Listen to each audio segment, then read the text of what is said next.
Ben, on cherchait les félagas, on n'en a jamais trouvé. Ah. Alors, je sais pas, ils nous évitaient ou ainsi de suite. Mais c'est parce que la tactique du félaga, il tirait, il se sauvait.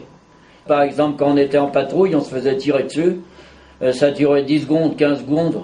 Des fois, il y en a un qui a été blessé. Hein. Moi, j'ai eu la chance de ne pas être blessé. Il y a rarement eu des morts, mais il y a eu des blessés. On a eu des blessés. Et je peux vous dire une chose, c'est quand les soldats, on leur tire dessus, il y a des blessés, ils sont comme fous.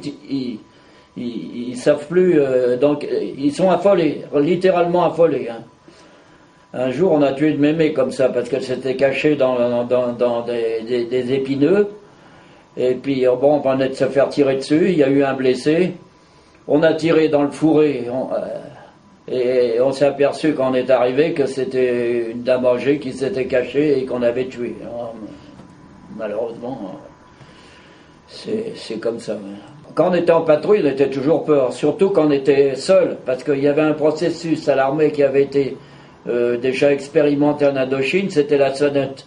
C'est-à-dire qu'on envoyait un homme avant, tout seul, et c'était lui qui devait tirer ou pas tirer, ou ainsi de suite, pour prévenir le groupe derrière qu'attention, il y a du danger. J'ai déjà été envoyé comme sonnette, qu'on appelait de sonnette, c'est-à-dire le premier. Et là, croyez-moi, on a peur. Hein. On a peur, parce qu'on est tout seul.